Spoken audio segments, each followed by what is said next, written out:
On démarre ce Trends et Marchés par les résultats boursiers du jour. Les bourses européennes se sont timidement reprises alors que Donald Trump a exclu d'utiliser la force pour annexer le Groenland. On en parle dans un instant avec notre invité sur Euronext Bruxelles.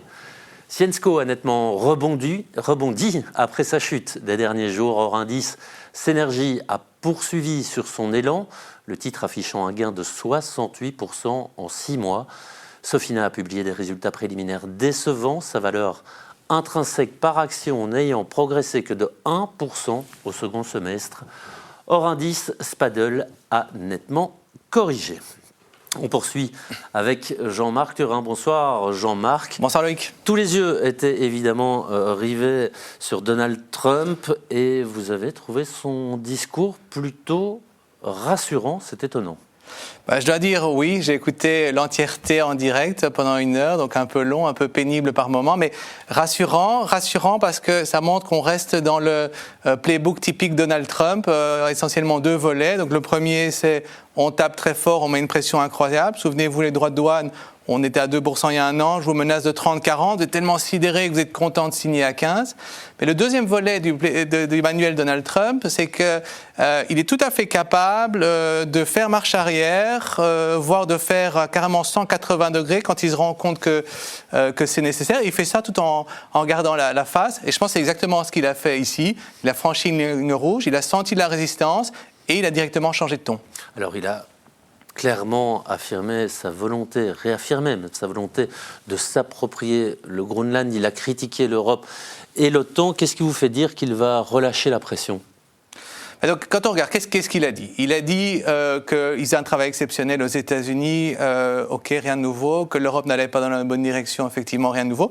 Il a dit que la Chine, ils étaient très malins, qu'ils investissaient beaucoup dans l'énergie, mais que les États-Unis allaient investir davantage. Il a parlé du nucléaire. Ça, je pense, c'est déjà un élément positif, parce qu'on sait que l'énergie, possiblement, c'est un des bottlenecks pour l'IA. Pour le Groenland, effectivement, il a dit qu'il voulait l'acquérir, ce qui n'est pas la même chose que l'attaquer. Donc il a bien dit qu'il ne voulait pas s'en prendre à un pays de l'OTAN, au contraire, renforcer l'OTAN. Il a dit que pour tout ce qu'il avait bien fait, ce n'était pas grand-chose qu'il demandait en échange. Et je dirais, voilà, il a aussi dit que les marchés allaient doubler, qu'il avait des super candidats pour la présidence de la Fed. Pour remplacer Jérôme Powell. Voilà, mais il a quand même dit, oui, c'est des candidats qui sont très sympas maintenant, mais je crains que quand ils seront dans le poste, ils feront pas ce que je veux. Donc en disant ça, il confirme l'indépendance en fait de la Fed. Donc je dis pas que c'est terminé, il va certainement revenir. Peut-être qu'il l'aura in fine, mais en tout cas on voit que quand l'Europe est un peu plus ferme, c'est pas la même réaction. Alors, on a vu que Donald Trump utilise le seul discours qu'il peut utiliser, c'est-à-dire un discours de force.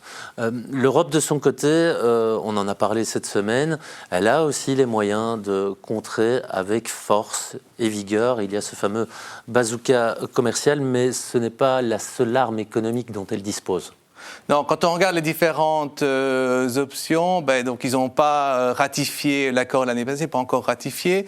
Ils ont un package de mesures de 93 milliards qui est prêt. Voilà, il y a ce fameux bazooka qui peut être mis en place, mais ces 3 mesures-là, en réalité, on n'a pas vraiment envie de les actionner parce que ça crée l'escalade et au final, on a probablement plus à perdre.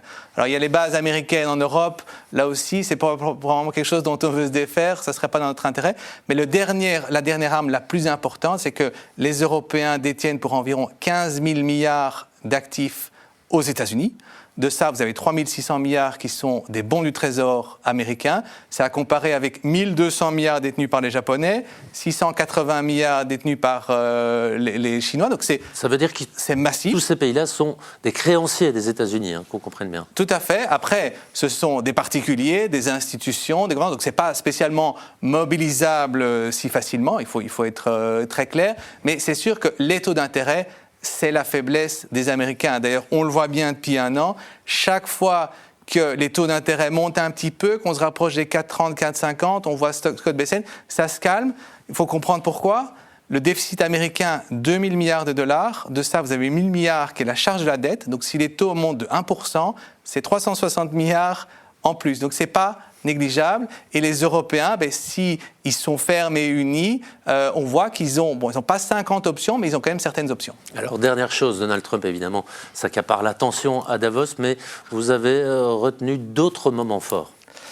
Oui, je dois dire que j'ai été assez impressionné par le discours de Mark Carney, donc le Premier ministre canadien, vous savez, l'ancien gouverneur de la Banque centrale canadienne, anglaise, une voix très respectée dans la finance durable. Et en gros, il a fait un speech hier de 17 minutes où il explique très clairement que après 100 ans d'alignement systématique avec les États-Unis, maintenant les Canadiens ils allaient changer de stratégie, qu'ils allaient faire des alliances dossier par dossier en fonction de leurs intérêts avec d'autres qui partagent les mêmes intérêts, les mêmes valeurs. Avec la Chine notamment. Avec la Chine, tout à fait. Et donc, on voit bien, Donald Trump, je pense qu'il pourrait bien avoir ce qu'il veut à court terme, c'est-à-dire une économie américaine encore plus forte, plus puissante. Mais à long terme, on voit qu'il fait beaucoup de dommages à la franchise américaine. C'est 100 ans d'ordre mondial mis en place par les Américains qui remet en cause. Et voilà, pour l'Europe, pour le Canada, c'est clairement plus qu'une piqûre de rappel. C'est un réveil brutal. Et je pense qu'on voit qu'ils ont entendu le message. Bardo Wever allait dans le même sens. Donc, on verra dans 40 ans si il faut remercier Donald Trump pour ce réveil brutal mais salutaire. Eh bien, en tout cas, Bardo Wever sera, lui, avec les autres dirigeants européens lors du Conseil européen extraordinaire de ce jeudi. Merci, Jean-Marc, d'être passé nous voir. Et voilà qui referme ce Trends des marchés. Belle soirée.